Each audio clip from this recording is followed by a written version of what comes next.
พระพุทธศาสนาแห่งชาติและสังคมขึ้นเพื่อการศึกษาพระพุทธศาสนาและวัฒนธรรม FM 104.50 เมกะเฮิรตซ์จากวัดไฟหินวัดไฟหินตั้งอยู่หลังมหาวิทยาลัยเชียงใหม่ตำบลสุเทพอำเภอเมืองจังหวัดเชียงใหม่ก็เป็นสถานีของพี่น้องท่านผู้ฟังทุกท่านเป็นเจ้าของที่เราจะต้องช่วยกันรักษาทนุบำรุงแล้วก็จะได้ฟังได้อยู่กันไปเมินดำเนินรายการโดยก้าวกับผมพ่อหลวงสว่างธาตุอินจันทร์ประธานเครือข่ายกองทุนแม่ของแผ่นดินจังหวัดเชียงใหม่และ8จังหวัดภาคเหนือก็มาพบปะพี่น้องท่านผู้ฟังก็จะได้นำเอาสาระสัพพะมาเล่าสู่กันฟังเป็นการเปลี่ยนบรรยากาศหลังจากพี่น้องท่านผู้ฟังได้ฟังธรรมะสาระต่างๆจากพระเถระครูบาอาจารย์จากพ่อน้อยพ่อนานและผู้ดำเนินการของสถานีวิทยุวัดไฟหินซึ่งเปิดถ่ายทอดออนไลน์เผยแพร่สารธรรมคำสอน24ชั่วโมงช่วงนี้ก็มาเปลี่ยนบรรยากาศฟังขโยมเก่าก็ฝากพี่น้องท่านผู้ฟังเพื่อประดับสติปัญญาสิ่งไหนที่หันว่ามันบ่เข้าท่าก็ฟังหูซ้ายออกหูขวาแล้วกำใดที่มันหันว่ามันมีประโยชน์ก็ขอฝากไว้ให้พี่น้องท่านผู้ฟังนำไปประยุกต์ใช้ก็เป็นสิ่งที่ผู้ดำเนินรายการสบายใจช่วงนี้ก็มาเป็นกู้เป็นเกมสำหรับพี่น้องท่านผู้ฟังที่นอนบ่หลับก็เปิดเบาๆฟังกันไปเรื่อยๆตะกี้นี่ก็ได้นำเอาแผ่นสปอร์ตเกี่ยวกับกิจกรรมงานสมโภชพระประธานในวิหารของวัดหลวงอ้อและก็งานพระป่าประจำปีแล้วก็งานประเพณีส่งน้ำพระธาตุซึ่งจัดขึ้นพร้อมกันตั้งแต่วันที่9ถึงวันที่12ก็ได้รับการอนุเคราะห์จากทางสถานีก็จะมาทำการถ่ายทอดเผยแพร่ภาพและเสียงสู่พี่น้องท่านผู้ฟังพี่น้องท่านผู้ฟังสามารถรับฟังรายการนี้บอกว่าจะเป็นทางเฟซทางโทรศัพท์ทางวิทยุได้ทั่วประเทศและก็ทั่วโลกก็มีพี่น้องคนไทยที่ไปอยู่ในต่างประเทศติดตามรายการหลายรายการนักที่สุดเลยได้โทรหาบอกว่าจะเป็นภาคกลางวันภาคกลางคืนบางทีประเด็นนี้เฮาเป็นเมื่อคืนของเปิ้นเป็นเมื่อเจ้าเพื่อเฮากำลังจะเข้านอนประมาณสัก3 ทุ่มจะนอนละมีโทรศัพท์มาสวัสดียามเช้าก็เฮาพอจะนอน สวัสดียามเช้าเป็นเจ้าของเปิ้นช่วงนี้ก็มีภารกิจพี่น้องท่านผู้ฟังวันเสาร์อาทิตย์ที่ถึงนี้ก็ไม่ได้อยู่เนื่องจากว่าจะต้องได้เดินทางไปปฏิบัติหน้าที่โดยพ่อหลวงเป็นประธานเครือข่ายกองทุนแม่ของแผ่นดินนอกจากจังหวัดเชียงใหม่แล้วก็เป็นประธาน8จังหวัดภาคเหนือและก็เป็นรองประธานศูนย์ประสานงานกองทุนแม่ของแผ่นดินแห่งชาติก็จะได้เป็นตัวแทนของคณะกองทุนแม่ของแผ่นดินแต่ละจังหวัดร่วมกับประธานจังหวัดถึง8จังหวัดและก็ปปสจำนวนประมาณ4ถึง5ท่านรวมถึงท่านผู้อำนวยการที่รับผิดชอบงานเจ้าหน้าที่ที่รับผิดชอบจังหวัดก็ไปกัน4ท่านรวมถึงหมดกัน8จังหวัดภาคเหนือพี่น้องท่านผู้ฟัง ก็มีผู้แทนของจังหวัดอย่างจังหวัดเชียงใหม่นี่มีข้าพหลวงคนเดียว ไปคนเดียวเป็นหมู่ เนื่องจากด้วยปัจจุบันสถานการณ์แพร่ระบาดของโรคติดเชื้อไวรัสโคโรนา2019และลอกใหม่ซึ่งยังคงแพร่ระบาดอย่างต่อเนื่องในหลายพื้นที่และเพื่อให้การบริหารจัดการสถานการณ์การป้องกันและแก้ไขปัญหาการแพร่ระบาดของโรคติดเชื้อไวรัสดังกล่าวในพื้นที่76จังหวัดเพื่อเป็นไปโดยความเรียบร้อยและมีประสิทธิภาพสำนักงานปปส.จึงปรับรูปแบบและการจัดงานมหกรรมกองทุนแม่ของแผ่นดินประจำปี2563เป็นงบประมาณปี2563ซึ่งเขายังไม่ได้เข้าเฝ้าในการนี้พี่น้องท่านผู้ฟังได้เรียนเชิญและมอบหมายให้ปลัดกระทรวงมหาดไทยเป็นผู้แทนรับพระราชทานเงินพระราชทานขวัญถุงกองทุนแม่ของแผ่นดินประจำปี2563จากสมเด็จพระเจ้าลูกเธอเจ้าฟ้าพัชรกิติยาภากรมหลวงราชสารินีสิริพัฒน์มหาวชิราธิดาในงานมหกรรมกองทุนแม่ของแผ่นดินประจำปี2563ปลัดกระทรวงมหาดไทยเป็นผู้รับแทนผู้ว่าราชการถึงหมด74จังหวัดส่วนพื้นที่กรุงเทพมหานครผู้ว่าราชการจังหวัดกรุงเทพมหานครเป็นผู้แทนรับ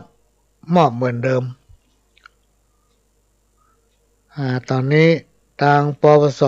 และคณะผู้แทนแต่ละจังหวัด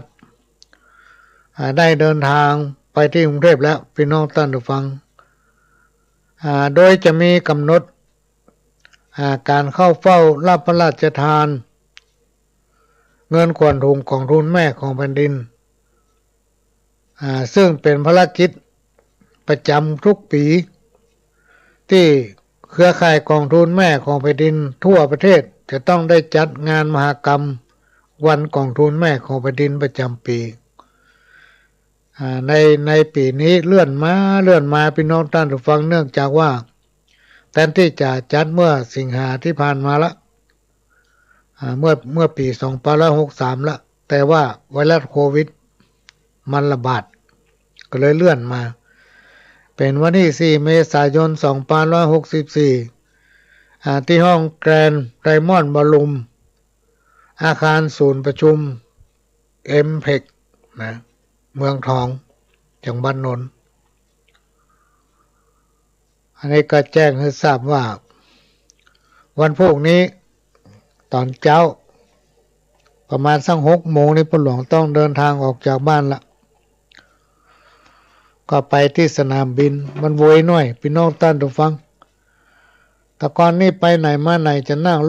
รถทัวร์พ่องรถไฟพ่องประเด็นนี้อายุน้อยไปบ่ค่อยไหวแล้วต้องได้บินไปถึงกรุงเทพก็จะไป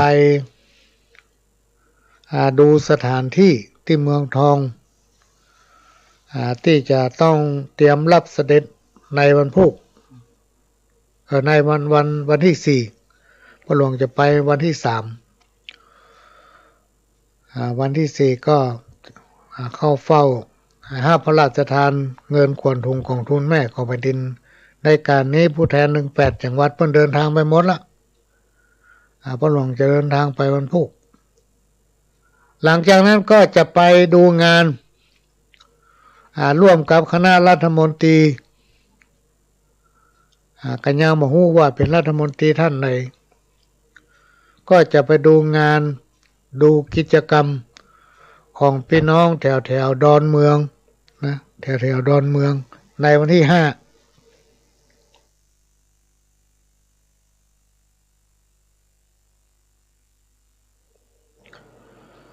ก็แสดงว่าประหลวงเดินทางวันพรุ่งนี้เจ้าวันที่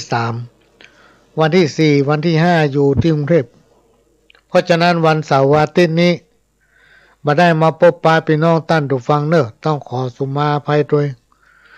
ก้อยไปปะกันน่าจะเป็นติดหน้าสุกหน้า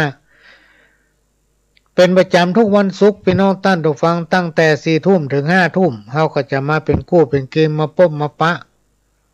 มาโอ้มาจาเป็นกู้เป็นเกมสำหรับคนที่นอนบ่หลับก็มาฟังก็เปิดสปอร์ตให้ฟัง งานประเพณีส่งน้ำพระธาตุงานทอดพระป่าประจำปีงานอบรมสมโภชเบิกเนตรพระเจ้าถึง3 องค์ซึ่งได้ปิดทองเรียบร้อยไปแล้วของวัดรองอ้อโดยจะเริ่มงานตั้งแต่วันที่9วันที่10วันที่11พี่น้องท่านผู้ฟังถึงวันที่12นี่ก็ขอแจ้งประชาสัมพันธ์ก็ได้รับการอนุเคราะห์จากโฆษกวิทยากรผู้มีความเสียสละยอดเยี่ยมที่ออกรายการข่าวบ้านวัดโรงเรียนก็คือพี่อาจารย์เกษตรเพชรสำลิดได้อัดสปอนให้กันมาเปิดให้ฟังก็เข้าหาสาระวันนี้พี่น้องท่านผู้ฟังก็จะนำเอาเรื่องการสร้างบุญแก้กรรมด้วยตนเองมาทำรอบหนึ่งเนื่องจากว่ามีคนขอฟังมาคนเฮาเกิดมาแล้วล้วนมีกรรมเป็นของตนเองคนเฮาทุกคนพี่น้องท่านผู้ฟังจะต้องมีกรรมเป็นของตนเองบ่มีไผสามารถเปลี่ยนแปลงกรรมของตนเองได้เปลี่ยนบ่ได้พี่น้องท่านผู้ฟังเพราะว่ากรรมมันเกิดจากการกระทำไผทำอย่างใดจะได้อย่างนั้นครูบาอาจารย์เปิ้นว่าทำอย่างใดได้งั้นทำดีก็ได้ดีทำบ่ดีก็ได้บ่ดีแต่บางอย่างมันจ้าพี่น้องท่านผู้ฟังอย่างบุญเนี่ยเขาพอมาหันมันจ้ากว่าที่มาถึงเขา บางผู้บางท่านก็จมหมอนี่มันถึงบ่ดีแต่บ่ดีว่ากับมันเจ็บเป็นหยังตายก็บ่ตายสักเตื้อเนาะ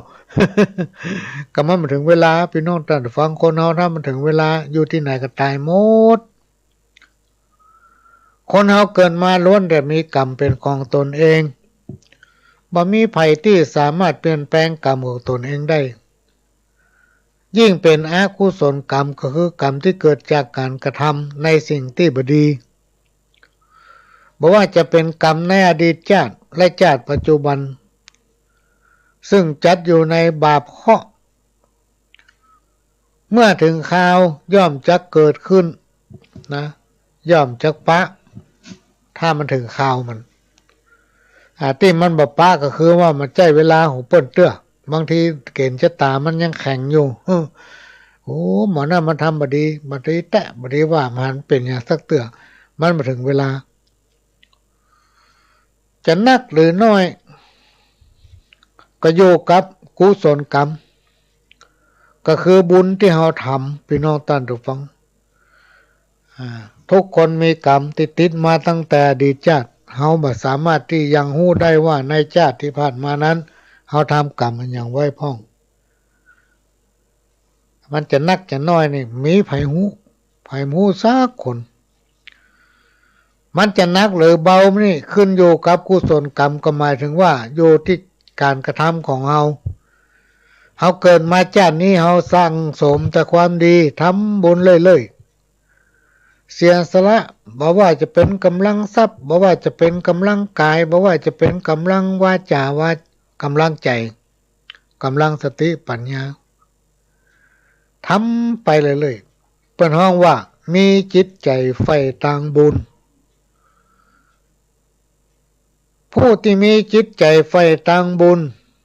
ย่อมจักส่งผลให้สบายใจการฟังธรรมบ่อยๆการอ่านบ่อยๆการเข้าวัดบ่อยๆการปฏิบัติศีลภาวนาบ่อยๆจักทำให้คนผู้นั้นมีสติ ประพฤติปฏิบัติตนไปในทางที่ถูกต้องคนที่มีจิตใจเป็นศีลเป็นธรรมย่อมจักพบปะกับแสงสว่างชีวิตย่อมจักเดินทางไปสู่ในทางที่ดีงามเสมอและก็จะทำให้ประสบแต่โชคดีอยู่เสมอการรักษาศีลนั้นย่อมทำให้ผู้ที่รักษามีชีวิตที่งดงามพบปะแต่ความสุขอกุศลกรรมที่ทุกคนมักจะเรียกว่ากรรมเก่าในอดีตชาติหรือข้อกรรมในชาตินี้มันจะก้อยลดไปพี่น้องท่านผู้ฟังเหมือนกับกรรมไว้ที่มันบอกว่าขอให้ข้าหายสัญญังอุปตวะกังวลอนตรายสัพพะภัยสัพพะเคราะห์นานาตั้งหลายตั้งมวล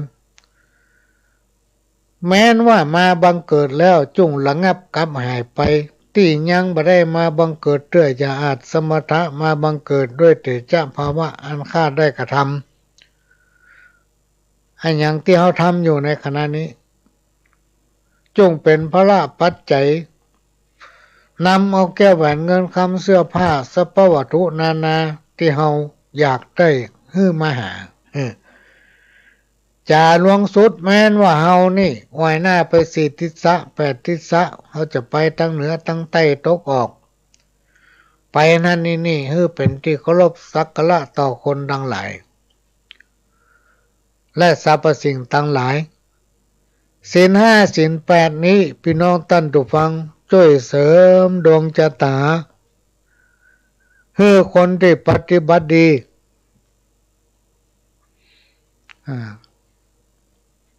ได้ดีขึ้นอย่างน่ามหัศจรรย์ครูบาอาจารย์ท่านได้กล่าวว่าจักมีสิ่งดีๆเข้ามาในชีวิตอยู่เสมอการทำความดีนั้นย่อมจะได้รับผลดีตอบแทน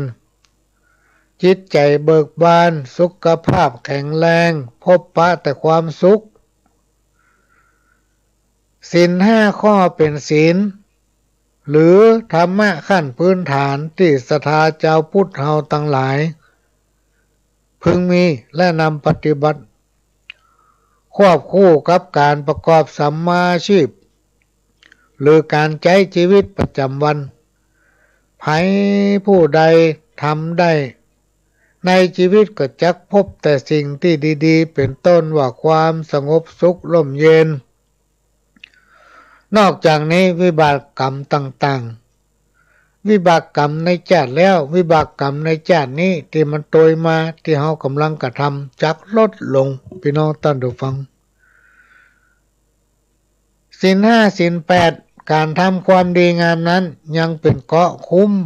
กันภัยในยามที่ชะตาชีวิตเฮาตกต่ำพี่น้องท่านผู้ฟังจะหันได้ว่าคนที่มีจิตใจเป็นบุญจิตใจอบอ้อมอารีเป็นคนที่จิตใจงามประพฤติปฏิบัติตนทำแต่ความดีงามเจอข้อกรรมเนี่ยมันจักลดลงพี่น้องท่านผู้ฟังบางทีข้อเฮามีแต่ข้อเปิ้นมีลองสังเกตดูเวลาเฮาไปรถไปถนนอย่างเงี้ยข้อเฮามีแต่ข้อเปิ้นมีกระทำเมื่อมาบรรจบกันได้แต่ว่าถ้าเฮาเป็นผู้ที่มีความดีงามมีจิตใจงามได้ทำบุญให้ทานได้สละตนตัวได้ไปบำเพ็ญความดีงามต่างๆโดยเฉพาะในวัดวาอารามเนี่ยพี่น้องท่านผู้ฟังมันเป็นพระกุศลที่เกิดเกิงคุ้มกันทำให้พ้นจากพยันอันตรายตั้งหลายตั้งมวลถ้าเมื่อมีความสุขความเจริญมีลูกมีเต้าก็อยู่ถ้อยฟังกรรมมีลูกมีหลานก็ฮู้กรรมเป็นคนมั่นขยันด้วยพระอานิสงส์ที่เราได้ตั้งจิตตั้งใจกระทำความดีงามการทำทานการบริจาคทรัพย์เพื่อคนที่ด้อยโอกาส หรือผู้ที่ยากไร้ไม่ว่าจะเป็นทรัพย์สินหรือแรงกายสติปัญญาจะส่งผลให้ผู้ทำนั้นอุดมไปด้วยทรัพย์สมบัติครูบาอาจารย์ตั้นได้กล่าวไว้ว่าจะมามีวันยากจนตรงกันข้ามคนที่บ่ชอบทำทานบ่เข้าวัดบ่เข้าวาบ่ฟังเทศน์บ่ฟังธรรมบ่สนใจหยังเนี่ยสักอย่างถือว่ากูมีสตางค์เหียยังนี่นะข้อกรรมนั้นพี่น้องท่านผู้ฟังมักจะส่งผลให้ปะพบแต่สิ่งที่บ่ดีแม้ว่าจะมีพ่อโมดก็อยู่ม่วนทำให้จิตใจเป็นกังวลเบิดเรื่องหนึ่งเข้ามากระทบจิตใจเพราะผลที่เราบ่ชอบกินบ่ชอบทานนะบ่ชอบช่วยเหลือไผเป็นคนที่ใจแคบบ่มีใจโอ้มอ้อมอารีบ่เพื่อบ่เหลือไผอย่างนี้เป็นต้นอันนี้ก็มาเล่ามาอู้สู้กันฟังเนอะพี่น้องท่านฟังไม่ใช่สอนนะ แล้วก็พระหลวงนี่ไม่ใช่ทุเจ้าเนอะพี่น้องท่านฟังบางผู้บางท่านบ่เข้าใจคิดว่าพระหลวงเป็นทุเจ้าโทรมาจากนิมนต์ไปเทศน์อีโลโอ้ไปบ่ได้งาหาแม่เขาจะขว้างหัวไก่เนาะโอ้ไปขว้างจะได้วะ โอ้พระหลวงมาเจ้ทุเจ้าเอาคนบ้านไปเทศน์ไปเปิงจะได้นะฮะนี่เหรอโอ้อีแม่ก็นึกว่าเป็นทุเจ้าอีเนาะฟังมาจัดเมินเนี่ยจากนิมนต์พระหลวงไปเทศน์เขาว่าไปเทศน์ได้เขาจะขว้างหัวกับไปฟังอีเนาะเขาไปเจ้ทุเจ้า เปิ้นเข้าใจผิดคิดว่าเป็นทุเจ้าห้องว่าธรรมะนอกธรรมะก็แล้วกันพี่น้องท่านผู้ฟังมาจ้างเอาอย่างมาอู้จะเอาอันอื่นมาอู้ก็บ่ได้กลัวไปโดนสลิขสิทธิ์เปิ้นบางคนขอฟังเพลงมาก็ไปจ้างจะเปิดเพลงอย่างฮื้อฟังพี่น้องท่านผู้ฟังเพราะว่าประเดี๋ยวนี้มันเป็นลิขสิทธิ์นอกจากเพลงธรรมะท่านก็บ่ฮู้ฟังอำละเนี่ยเพลงกำเมืองนี่คำเดียวก่อนถ้าได้เข้ารายการเมินก่อนอันนี้ทุกคืนวันศุกร์เขาจะอยู่ด้วยกัน1 ชั่วโมงเนอะพี่น้องท่านผู้ฟังแล้วก็ทุกวันเสาร์ตั้งแต่เวลา4 โมงถึง6 โมงแมลง2 ชั่วโมงแล้วก็ทุกวันอาทิตย์ตั้งแต่เวลาบ่ายโมงถึงบ่าย3 โมงก็2 ชั่วโมงเหมือนกันคำเดียวก่อนถ้ามันมีเวลาอื่นๆวันอื่นๆมีเวลาหำน้อยเขาค่อยมาปบมาปะอันนั้นก็จะได้เปิดเพลงธรรมะให้ฟังพ่องเปิดเพลงกำเมืองให้ฟังพ่องพี่น้องเปิดเพลงตามคำขอพ่องแต่ก็บอกให้เปิดเท่าใดเพราะว่าพันกลัวไปโดนลิขสิทธิ์เปิ้นประเดี๋ยวอย่างมันเป็นลิขสิทธิ์ให้หมดแม้แต่หนังสือเอาวางขายตามเซเว่นเนี่ยลองไปซื้อแล้วลองอ่านตั้งใต้มันก็สังวนลิขสิทธิ์บอกห้ามเอาไปตีแพร่ห้ามเอาไปขยายห้ามเอาไปเรียนแบบมีอันสปะกระตัวจะห้ามเปิ้นอย่างนั้นจะไปเขียนมาขายอย่างเนาะตามความคิดจะไปเขียนมาขายอย่างยังมาเก็บไว้ในตู้พุ่นยังบอกไว้ในหิ้งพระเจ้ายังบอกไว้หิ้งบนหัวพุ่นเขียนมาขายเปิ้นซื้อไปมันก็เป็นสิทธิ์ของเปิ้นเนาะอันนี้ซ้ำห้ามเอาไปขยายห้ามลอกเลียนแบบแล้วก็เขียนมาขายมาตลกเนาะพี่น้องท่านผู้ฟังอันนี้ก็นำมาอู้เพื่อกันฟังจากหลายความคิดที่เปิ้นโทรมาหาพี่น้องท่านผู้ฟังก็มาอู้มาเล่าสู่กันฟัง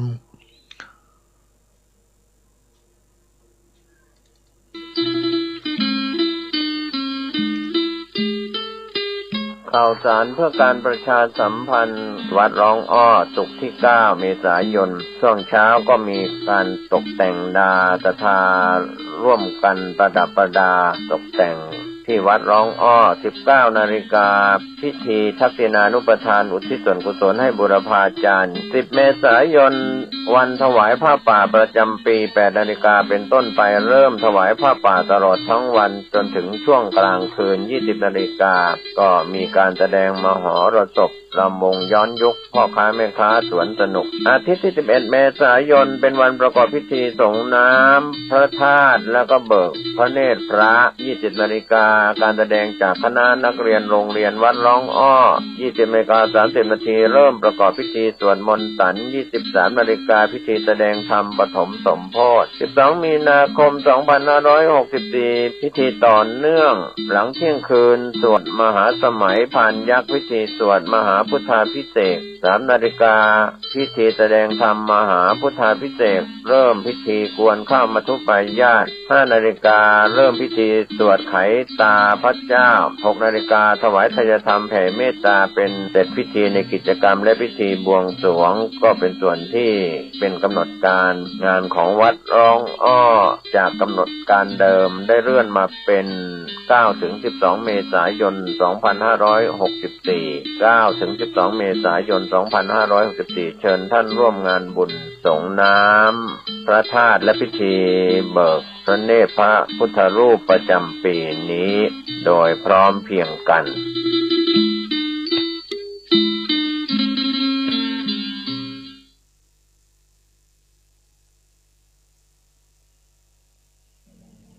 โยหัดทางวันตากราบไว้ต่างดวงดอกไม้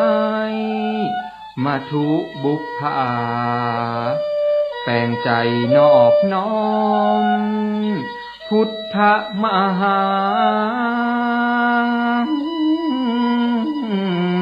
มนคาศรัทธาหัววัดร้องอ้องานป่าเวณีสืบงามตามข้อไว้สายกย่อพุทธะงานบุญปล่อยหลวงบวงสรวงองค์พระสมโพธิพระเจ้าประทานเบิกเนตรพระพุทธตามหีบสืบสาน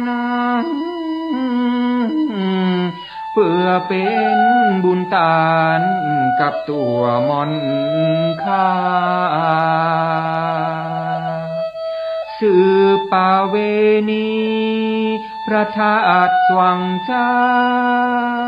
ส่งน้ำศรัทธาพร้อมพลัก8 ค่ำเดือนแหมบุญแซมเปียงนักเดือน6เหนือเข้าบุญมีเสาติดเคลื่อนคล้อยเข้าควบดีทีเลิกงามยามดีสมโพธิพระเจ้าเชิญชวนศรัทธาบอกว่าหนุ่มเท่ามาเตอะเชิญมาช่วยกำจุหอดวันนี้วัดงามเจนลำเชิญมาแหวไว้แอวใจเป็นบุญแต่นอร้องอ้อเฮาได้ตุปีชาญชัยช่วยสืบช่วยสร้าง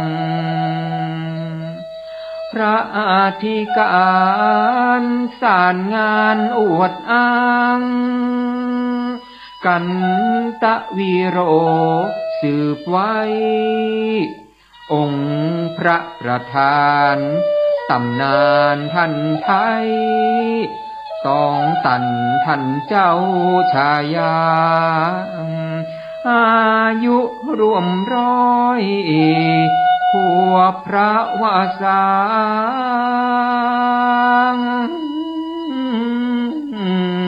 อหังวันตาศรัทธาเนื้อไต ฮอดปี63ปิดทองคำไว้เดือนมกราปีแล้วมาถึงปีนี้บุญมีเพลิดเพล้วเบิกเนตรพระเจ้าพิธีวันเสาร์ที่6มีนาเป็นเสียงฮอดติดระวีสรีคอนแจ้งฟังสวดมนต์ตันตุกพลันถ่ายแท่งสมโพธิพุทธา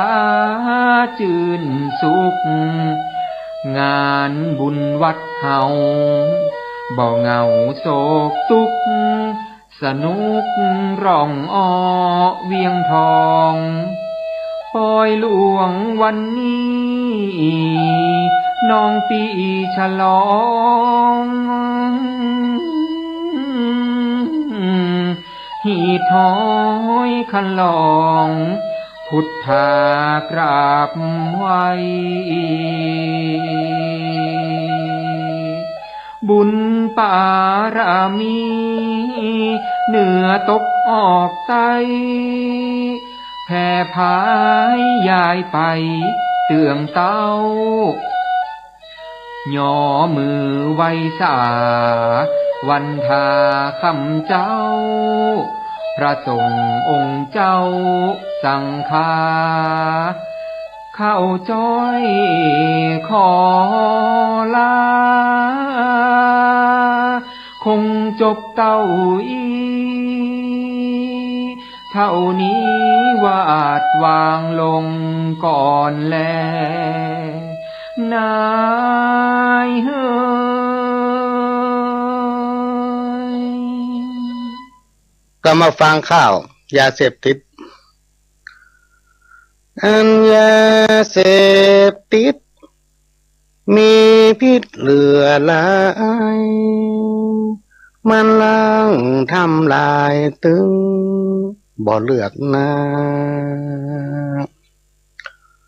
ขอกราบวิงวอนพี่น้องเจ้าข้าจะตกเป็นทาสของมันถ้าโดนจับแล้วมีโทษมหันต์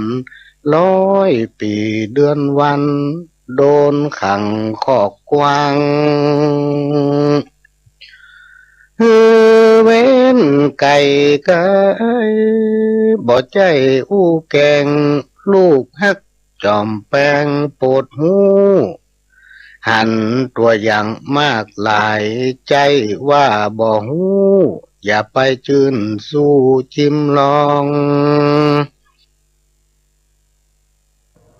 เปิ้นถึงว่าของบดีพี่น้องท่านผู้ฟังสิ่งเสพติดทั้งหลายเราเนี่ยมันเป็นของที่บดีถ้าเฮากินนักเสพนักทำให้สติมาอยู่กับเนื้อกับตัวเอาเข้าเป็นบ้า คนที่มีสติเป็นบ้าเป็นวอเนี่ยพี่น้องท่านผู้ฟังบ่ถึงหมูจักไผหมูจักพ่อจักแม่หมูจักพี่จักน้องลองติดตามข่าวขนาดพ่อมันแท้ๆมันยังซ้อมมันยังเตะมันยังตีแม่มันแท้ๆมันยังเตะมันยังซ้อมฆ่าบุพการีฆ่าทำร้ายแม้แต่ผู้ที่กำเนิดเกิดตัวออกมาเนื่องจากว่าสิ่งเสพติดทั้งหลายเหล่านี้เพราะฉะนั้นเว้นบอกลูกบอกหลานบ่ดีไปยุ่งมันเสียอนาคตการจะเกิดมาเป็นคนนั้นมันยากพี่น้องท่านผู้ฟังบ่ใจว่าเกิดได้ง่ายๆยิ่งมาสมัยปัจจุบันนี่ซ้ำหายเลย หาที่เกิดยากพ่ออย่างพ่อกินยาคุมให้หมด อันนี้ก็มาเล่ามาอู้สู่กันฟังแก้เหงาสำหรับท่านที่ยังนอนบ่หลับขณะนี้พี่น้องท่านผู้ฟังก็กำลังรับฟังรายการสาระสปะ ดำเนินรายการโดยก้าวกระผมพระหลวงสว่างท่าดินจันทร์ประธานเครือข่ายกองทุนแม่ของแผ่นดินจังหวัดเชียงใหม่และ8จังหวัดภาคเหนือ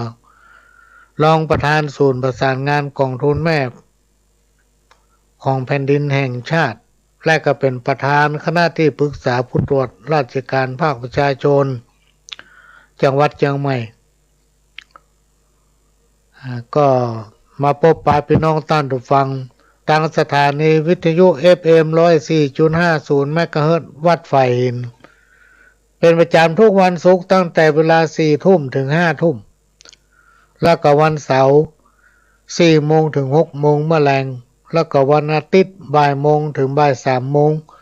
เสาร์อาทิตย์นั้นหลายสถานีเนอะพี่น้องท่านผู้ฟัง 4-5 สถานี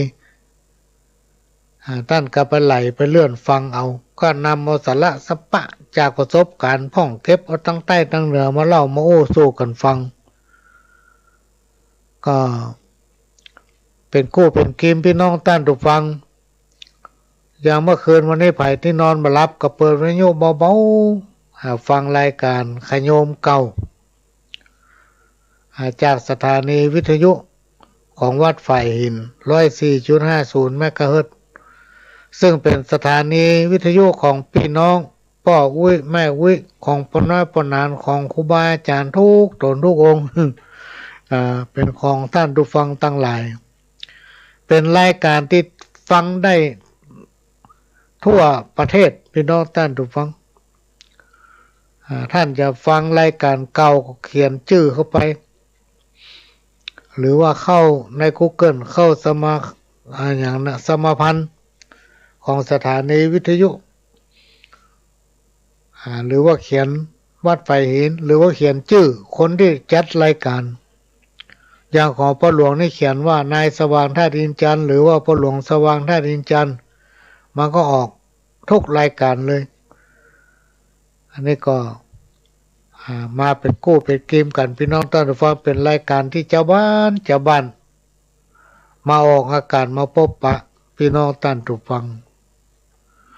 กรรมเก่าวันนี้กล้าขี้ข้างนั่งขี้ควายบอกกอกย้ายหัว กล้าขี้ข้างนั่งขี้ควายบอกกอกย้ายหัวมีความหมายว่าคนที่ทำอย่างยังบ่จริงจังย่ายังกะย่าบ่แต้มีกล้ากำอู้นี่ดีแต่อันยังมันก็หูหมดแต่ทำบ่ได้หูบ่ได้ทำบ่ได้ ปนอ้อคนอวดหูคนอดเลี่ยมคนอวดแหลมแต่จริงมันทำบ่ได้สักอย่างคนอย่างเงี้ยพี่น้องท่านผู้ฟังเพิ่นว่าใจบ่ได้บ่ดีคบหาสมาคมตัวเพิ่นเลยฮ้องว่ากล้าขี้ข้างนั่งขี้ควายบ่กอกย้ายหัวอันยังมันก็ฮู้หมดเพิ่นย่าหยังมันก็ฮู้หมดแต่มันเนี่ยบ่ได้สักอย่างฮู้บ่ได้อู้บ่ได้ กรรมเก่าทำกรรมหนึ่งกินข้าวงายแล้วนอนกินข้าวตอนแล้วเอวปิกมากินน้ำแกงถ้วยเก่ามีความหมายว่าเป็นคนบ่มีกำกึดมันตึงบักกึดจะเนี่ยจะทำอะไรยังกินอยู่บ่นึกถึงวันตั้งหน้าเกิดเป็นคนกระเปิ้นเสียเปล่าเปิ้นฮ้องว่าอยู่รอวันตายคนประเภทเนี้ยหาความเจริญบ่ได้มันถึงบ่เจริญ กินเมื่อยามฮ้อนฟ้อนเมื่อยามเมามีความหมายว่ากินอาหารขณะที่ยังฮ้อนฟ้อนในขณะที่มึนเมา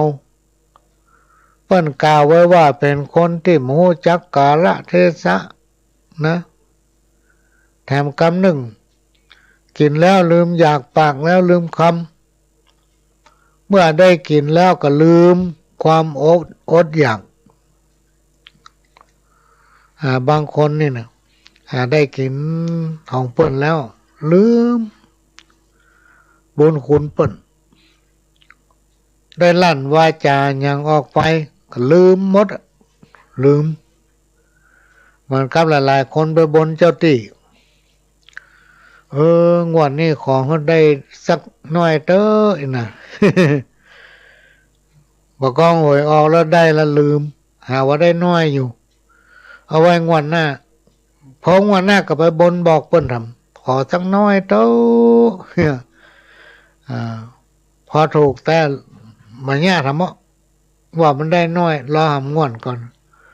เจ้าตี้ลำคาญหนีให้แซบเพื่อคนที่ประตกทุกข์ได้ยากจะไปขอพ่องเจ้าตี้ไปเชื่อแล้วเลยบอกกันต่อไปบัดนี้เชื่อหมู่มนุษย์เนอะเขาขี้จุเนาะ กินเฮือปอต้องย่องเฮือปอตัวกันไข้หัวก็เฮือไข้หัวแต่มีความหมายว่ากินอะไรยังก็กินเฮือพอดีกินเฮือเอ็มก็พอละบ่ต้องห่อตัว เปิ้นก่ายนะพี่น้องสถาปติวกันวัดไหนมีการมีงานพี่น้องสถาปติวนี่หลายแท้ หลายแท้กินบ่พอห่อตัวติ้วต้องยองตั้งแยงกินเฮือพอต้องย่องเฮือพอตัวกันไข้หัวก็เฮือไข้หัวแท้กินอะไรยังก็เฮือกินเฮือพอดีนะแล้วบ่ต้องห่อตัวเอาไว้ให้เปิ้นคนอื่นพ่องเพราะว่าจะนุ่งจะย่องการแต่งตัวก็ให้มันเหมาะสมให้มันเปิงกับตัวเก่า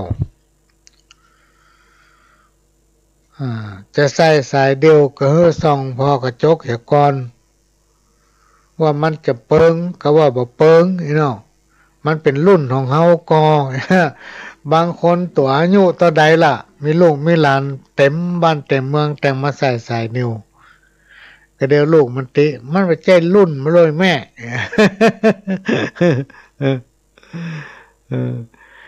กิวปูกิวน้อยพ่อหันกิ้วคนพ่อหมานภูเขาหรือว่าดอยเนี่ยพี่น้องท่านผู้ฟังดอย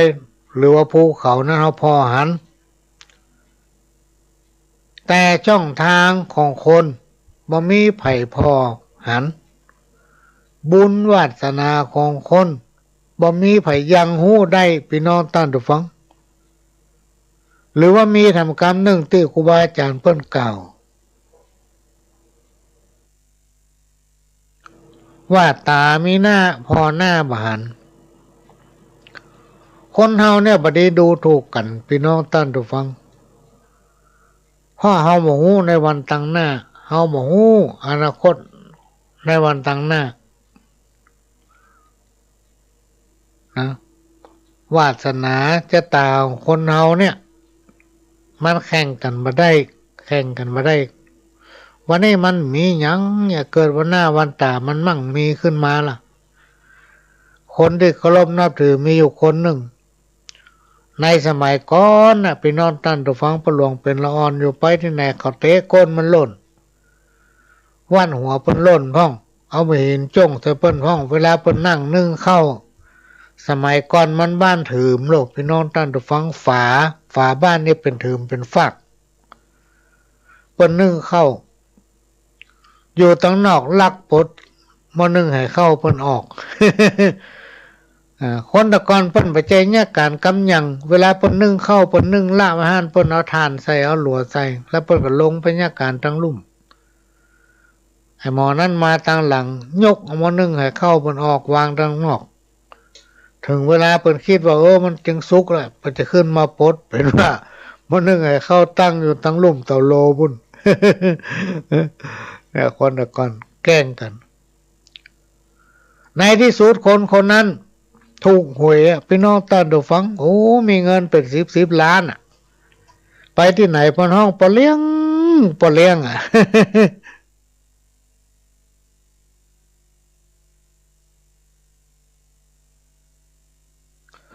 อันนี้ก็เป็นเรื่องที่นำมาเล่ามาโอ้สู่กันฟัง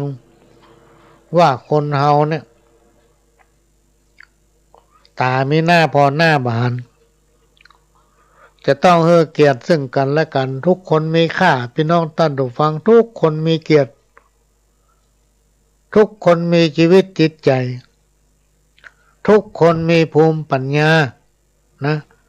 ทุกคนเป็นคนดีหมดนะคนเฮาเนี่ยมันจะมีถึงสองอย่างมีถึงดีกับบดีอยู่ด้วยกันฆ่ากันไปไอ้อย่างที่จะเกิดพี่น้องท่านผู้ฟังมันถึงเกิดอันใดที่จะปะมันถึงปะอันใดที่จะได้มันถึงได้ทุกอย่างมันขึ้นอยู่กับความพยายามและความตั้งใจของเราถ้าเรามีความพยายามเรามีความตั้งใจทำสิ่งหนึ่งสิ่งใดนะมันถึงสำเร็จแต่ถ้าเราแบบตั้งใจทำไปอย่างนั้นเนาะหันปนเนี่ยเราก็เนี่ยปุ่นเพ่ความสำเร็จก็บ่เกิด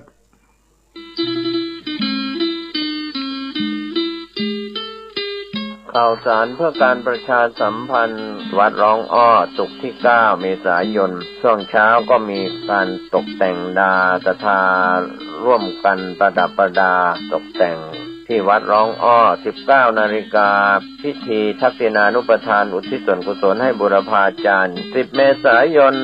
วันถวายผ้าป่าประจำปี 8 นาฬิกาเป็นต้นไปเริ่มถวายผ้าป่าตลอดทั้งวันจนถึงช่วงกลางคืน 20 นาฬิกาก็มีการแสดงมหรสพลำวงย้อนยุคพ่อค้าแม่ค้าสวนสนุกอาทิตย์ที่ 11 เมษายนเป็นวันประกอบพิธีส่งน้ำพระธาตุแล้วก็เบิกพระเนตรพระ 20 นาฬิกาการแสดงจากคณะนักเรียนโรงเรียนวัดร้องอ้อ 20 นาฬิกา 30 นาทีเริ่มประกอบพิธีสวดมนต์สัน 23 นาฬิกาพิธีแสดงธรรมปฐมสมโภช 12 มีนาคม 2564 พิธีต่อเนื่องหลังเที่ยงคืนสวดมหาสมัยพานยักษ์พิธีสวดมหาพุทธาภิเษก 3 นาฬิกาพิธีแสดงธรรมมหาพุทธาภิเษกเริ่มพิธีกวนข้าวมัทุปายาต 5 นาฬิกาเริ่มพิธีสวดไขตาพระเจ้า 6 นาฬิกาถวายทายธรรมแผ่เมตตาเป็นเสร็จพิธีในกิจกรรมและพิธีบวงสรวงก็เป็นส่วนที่เป็นกำหนดการงานของวัดร้องอ้อจากกำหนดการเดิมได้เลื่อนมาเป็น 9-12 เมษายน 2564 9-12 เมษายน 2564 เชิญท่านร่วมงานบุญส่งน้ำพระธาตุและพิธีเบิกพระเนตรพระพุทธรูปประจำปีนี้โดยพร้อมเพรียงกัน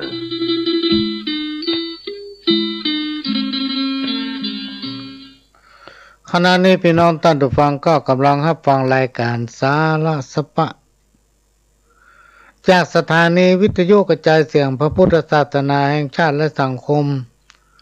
ขึ้นเพื่อการศึกษาพระพุทธศาสนาและวัฒนธรรม FM 104.50 เมกะเฮิรตซ์วัดไฟหิน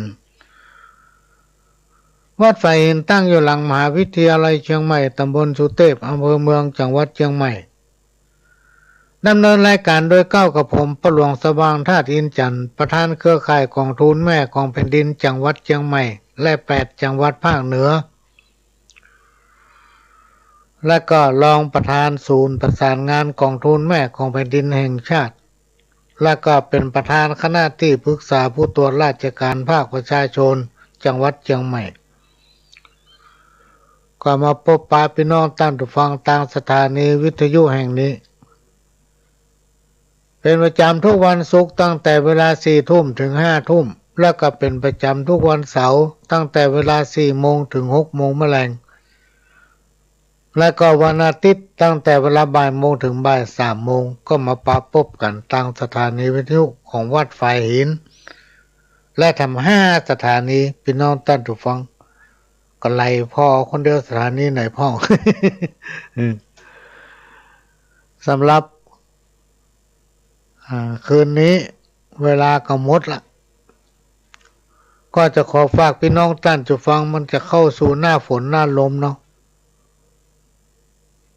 ระมัดระวังพอบ้านจองดีและช่วงเนี้ยอากาศมันร้อน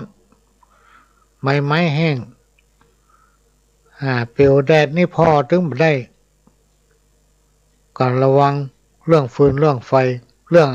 อาหารพี่น้องท่านผู้ฟังสุกดิบอาจเป็นพิษต่อลำไส้ของท่านผู้สูงวัยผู้สูงอายุก็พักผ่อนนักจะไปลืมปิดหูดัง เวลาไปหันไปนี่เข้ากัดเข้าลีปะคนหลายๆยั้งหายใจ เพราะว่าเชื้อไวรัสโควิดมาทางอากาศหรอกเวลาหมดเวลาละประหลวงสว่างธาตุอินจันทร์ก็จะขอนำรายการจากพี่น้องท่านผู้ฟังไปก่อนขอให้ทุกคนทุกท่านนอนรับฝันดีอยู่ดีมีสุขเหมือนกันทุกคนจากกระผมประหลวงสว่างธาตุอินจันทร์ขอสวัสดีครับ